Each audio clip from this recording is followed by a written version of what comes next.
Zipper rolls out to the right, pitches off to Taylor, and Taylor's to the 20, down to the 15, down to the 10, 5, 4, 3, 2, 1. Touchdown, Billy Taylor! Touchdown, Billy Taylor! Billy Taylor scored a touchdown from 21 yards out. The crowd goes berserk. It was November 22nd, 1969. That they came to Barry, Michigan, all dressed in maize and blue. The words were said, the prayers were read, and everybody cried. But when they closed the coffin, there was someone else inside. Oh, they came to Barry, Michigan, but Michigan wasn't dead. And when the game was over, it was someone else instead. 11 Michigan Wolverines put on the gloves of gray, and as the organ played the victors, they laid Woody Hayes away. Under center is Wangler at the 45. He goes back. He's looking for a receiver. He throws downfield to Carter.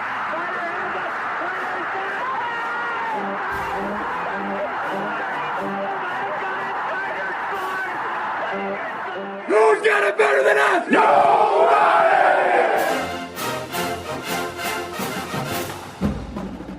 Welcome to the Michigan Man Podcast on Wolverine Sports Radio, a member of the V Sporto Network, and in partnership with SB Nation's Maize and Brew, for Wolverine fans from coast to coast. Go Blue, and welcome to the show. I'm your host, Mike Fitzpatrick. It's time for our last visitor segment and program for 2019. Where did this year go? Joining us as we ring out the old year is the radio play-by-play voice of Alabama football, Eli Gold.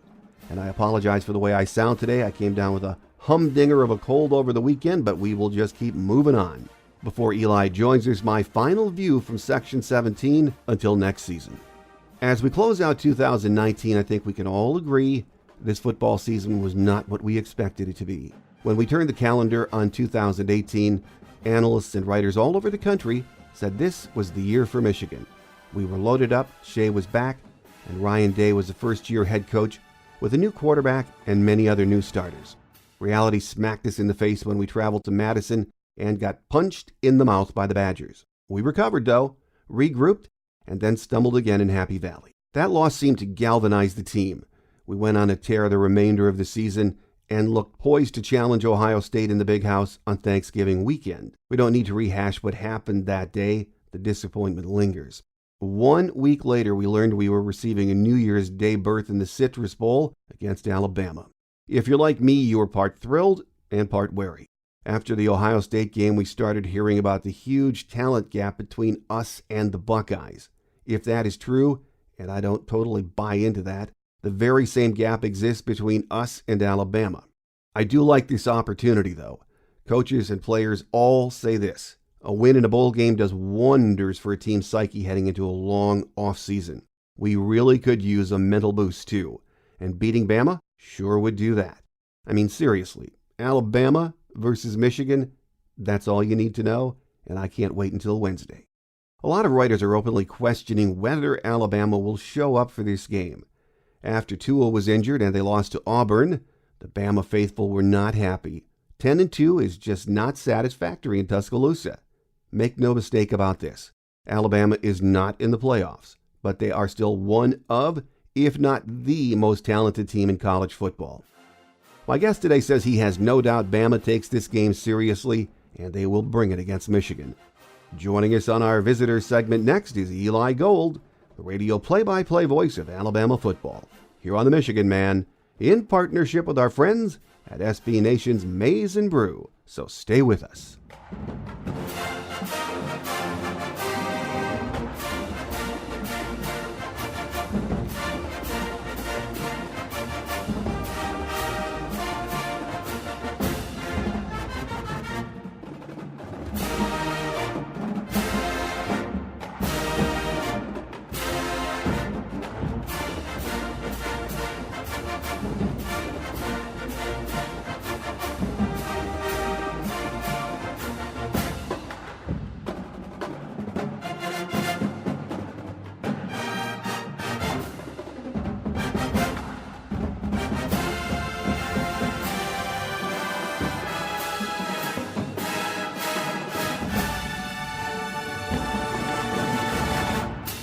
Here with us this week as we preview the Citrus Bowl coming up on New Year's Day is the longtime voice of Alabama football, Eli Gold. Great to have you with us, Eli. Good to be with you today. Well, for the benefit of our Michigan listeners, Eli, tell us how long you've been in the booth calling play-by-play for the Crimson Tide.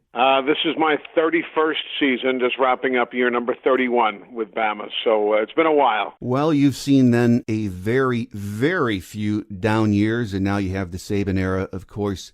This has been an incredible run for Alabama football, hasn't it? It has been, but of course, there was a 17-year gap. People tend to forget that they weren't necessarily down years, but there was a 17-year gap between national championships, the one that was won by Gene Stallings' team back in '92, and then the arrival of Nick Saban. So even though obviously many of those years were, 11-win seasons, 10-win seasons. There was a 17-year gap between national titles. But, yes, this has just been a remarkable run. It's difficult to get to the top. It is tougher still to even stay there. And that's one of the things that Bama has had here in the last decade, last 10, 12 years, is the staying power to remain relevant in the national picture. Well, like many listeners and fans, I grew up during the Bear Bryant days of Bama football. I thought after the Bear retired, things would never be the same in Tuscaloosa. You would never compare anyone on those sidelines with the Bear, but you now can certainly mention Nick Saban in the same rarefied air as Bear Bryant, can't you? Oh, yeah, there's no question. I think when you ask people in our part of the world who was the greatest Alabama coach ever, I think the answer is going to be generational. Yeah. Somebody who is a good bit older, 60s, 70s, 80s, 90 years old, they will probably still say Bear Bryant. You talk to a so-called younger set, if you will, and their answer might well be Nick Saban. But however you cut it, whatever your particular answer is, you're not going to go wrong with either of those guys at the head of your program. No, you're not. Most schools, Michigan included, would be fairly satisfied with their 10-2 record, but in Tuscaloosa and talking to my Bama friends over the last 5 years especially, it seems to be borderline unacceptable to be 10-2. Well, you tend to get spoiled. There have been so many 14-win seasons. Every year you play in the playoffs. This is the first year that Alabama is not in the playoffs. They were the only school to have been in it for every year of the system's existence until this year. So there are expectations, yes. And, of course, this year was very, very unique because of all the injuries. Not that Bama hasn't seen injuries in the past, but they lost two Butkus contenders, two starting linebackers, who didn't even play a down this year.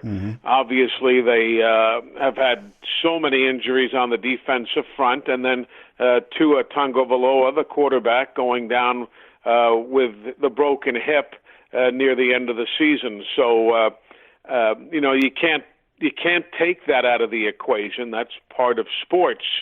But at the same time, I would love to have seen Bama with Dylan Moses and Josh McMillan and the healthy starting defensive front and Tua Tagovailoa. But, that's sports, like I said. Well, it is sports. And speaking about that terrible injury to Tua when he went down, if he didn't, and I know we can't do that in sports, but we would be talking about another playoff appearance for the Crimson Tide, wouldn't we? Well, you can't ever say, but, because Mac did not play poorly. No. And obviously against Auburn, the issues were not, there were two pick sixes, and you don't know if Tua would have thrown. But at the same time, the Bama defense had trouble slowing down the Auburn Tigers. So you can't say, but I would love to have seen the healthy Alabama compete all season long. But, that doesn't happen. A few years ago, Bama went very, very deep into their linebacking core and still managed to win it all. But, Alabama gives up so many players every year to the National Football League that eventually that depletion plus all these injuries, there was only so many guys there. And a 10-2 season is what it was. But you're right. There are many people who would love to have seen 11 or 12 wins. Well, one of the interesting things as we prepare for this game that I think we've been reading, a lot of national writers have been questioning whether Alabama was going to be motivated to play in the Citrus Bowl after the way the season ended. And, I think that's a lot of hooey, but I can't imagine any Nick Saban team not being up for a big game. Can you? Well, I can't, but I do also remember that game against Utah in the Sugar Bowl many years ago, where Alabama, quite honestly, there were a lot of guys who just didn't want to be there after, being in the national championship and so on, going to the Sugar Bowl, as great of a bowl as it is, against a great school like Utah. But, some of the guys just didn't want to be there, whereas for Utah, well, they were thrilled to be going to the Sugar Bowl, and it showed, and they handled the Tide fairly easily that day. But no, these players, there are a couple who are not going to be playing because of their decision to sit it out prior to the NFL draft, but having seen practice and what have you, there doesn't seem to be any lack of motivation. I thought the fact that, some of the wide receivers, some of the other guys who thought they might be going out for the draft have elected to come back and play in the bowl game.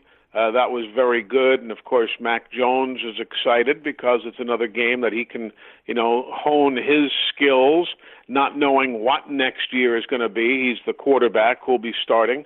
You don't know what next year holds. So, no, I don't think there'll be any letdown whatsoever. And you're playing Michigan, for goodness sakes. Short of the three playoff games this year, I can't imagine that there's going to be any one bowl that'll be more scrutinized than Alabama and Michigan, because you've got two of the proudest organizations in the history of college sports. If you take away the games that have been forfeited or vacated over the years, Alabama is number two only to Michigan in on-field victories.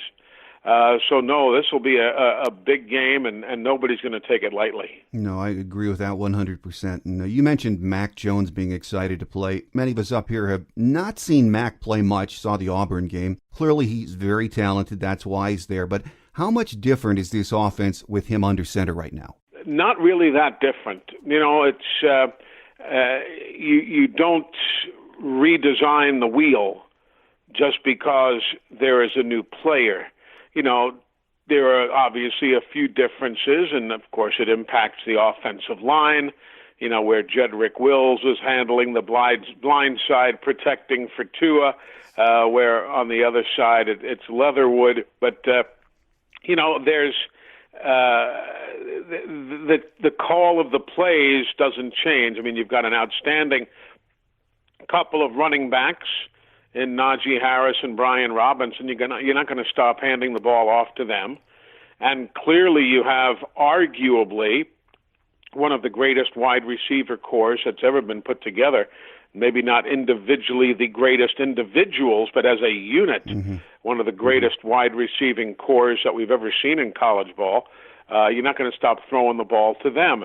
Now, obviously, Mac is not Tua, and Tua was the starter because of his abilities and his pinpoint passing, and Mac is still getting to those levels. But as far as calling the plays and calling and running the offense, there shouldn't be many changes at all. Well, you mentioned the defense having injuries this year, a lot of injuries. Two starting linebackers never saw the field. But there is a boatload of talent over on that side of the ball. But because of those injuries, they've struggled at times this year, haven't they? Well, yeah, there's a ton of talent, but there's your defensive front is, with the exception of Raekwon Davis, is very much they're freshmen and sophomores, guys who don't have as much experience, but they are very talented. But, when you're at Alabama or when you're at Michigan and you're a starter, you're darn good. You're really good. if you're starting for Nick Saban or for Coach Harbaugh, you're good. Well, all of a sudden you take those guys out of the equation, and I don't care how good the next guy is, they're not as good. Right. If they were, they'd be playing in the first place. So yes, there have been some some numbers there. Alabama's defense is 17th best in America, which for everybody else in America, that's pretty darn good. Yeah. But when you're used to being second and third best defense and the number one scoring defense in America, well, 17th is I hate to say, I wouldn't say problematic, but it's not what everybody's used to. So, you lose players. You're never as good as had you had your starters in there. Well, for those of us that cover Michigan football, the 7-point spread for this game sounds a bit off. I was thinking it would be double digits like it was for the Ohio State game. According to national experts, there's a wide gap between the top 4 programs right now. Do you think that 7-point spread is indicative of how this game might play out? I have no. I'll tell you the honest to goodness truth. Until you just now said it was a 7-point spread, I still don't know who's favored. I assume the way you're talking, it'd be Alabama favored. Yeah. But I didn't even know the line. I don't pay any attention whatsoever to the betting numbers, to the line. I never have.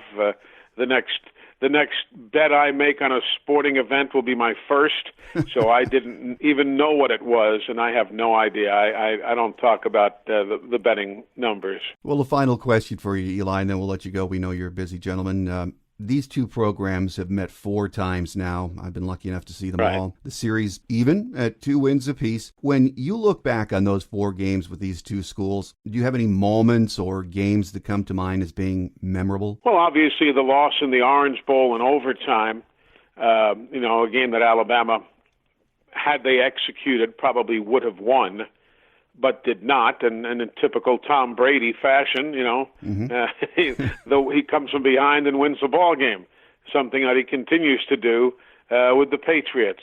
Obviously, that one comes to mind instantly. But they're all, like I said, it's rare that these two teams get on the field together. You can't call it a rivalry. We don't play each other enough.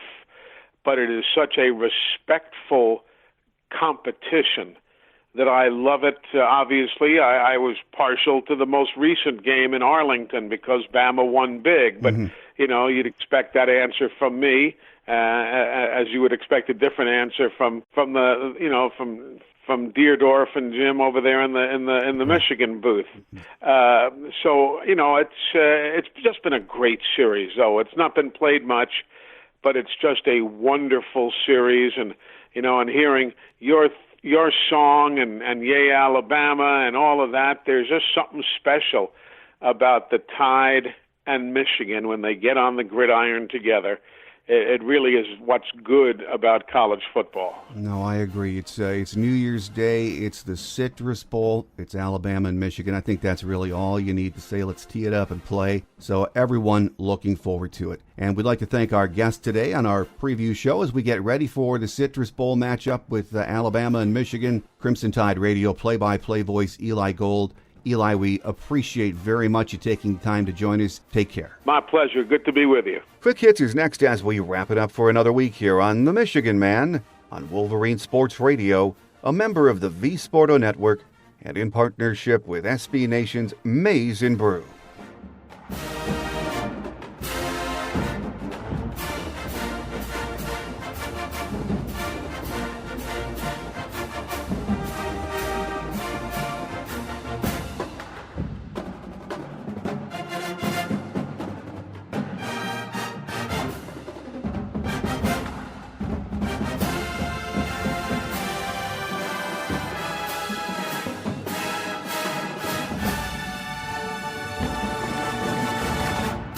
On Quick Hits today, on the injury front, we learned over the weekend that Michael Dwumfor will not be playing in the Citrus Bowl. He was actually seen at the Lions game, and then the athletic department said he had a procedure. Been playing hurt all year. I'm not sure that we know much about that injury. At any rate, he's not in Orlando, and he is not playing in the Citrus Bowl. Other than that, we are healthy and ready to roll on Wednesday. The weatherman says it will be a picture-perfect day in Orlando, sunny and near 70 degrees, with very little chance of rain. As I mentioned at the top of the show, this is our last program of the year. We won't be gone long, though. I remind you of this every year, and I'll do it again right now. Football season is over, but we don't go away. The show will air weekly from now until May. Winter is a busy time on the athletic scene, so we will wrap up football season, start paying attention to basketball and winter sports, keep you updated on recruiting, and so much more. Believe it or not, softball and baseball officially start practice this time next month. Even spring football isn't that far away. So please make sure you tell your family and friends about the show and join us each week in the new year for what we think is the best coverage of your Michigan Wolverines. I'd like to close the year by saying thank you. Whether you listen every so often or every week, you are the reason I do this show. I enjoy getting email from you and hearing your thoughts on Michigan athletics, and keep it up in the new year. 2019 was a journey, and we did it together. As we turn the calendar and jump into 2020, who knows what awaits us? My hunch is it's going to be a big year on the Michigan athletic scene on so many fronts, and I can't wait. So let's enjoy the Citrus Bowl. I have a hunch we are going to give Bama all they want, and who knows, if we bring our A game, we might begin the new year with a great big Michigan victory. Let's hope so. That will do it for another show and another year. Happy New Year to each and every one of you. I'm your host, Mike Fitzpatrick. Until we meet again, take care, and as always, go blue. Thanks for joining us today on The Michigan Man, here on Wolverine Sports Radio, a member of the V Sporto Network, and in partnership with SB Nation's Maize and Brew. Our listener lines are open 24/7 for your calls at 313-263-4842. That's 313-263-4842. Or email us at themichiganmanpodcast@yahoo.com. That's themichiganmanpodcast@yahoo.com. The Michigan Man Podcast is produced at the studios of Robin Lynn Productions, Allen Park, Michigan, and is not affiliated with the University of Michigan. Go Blue!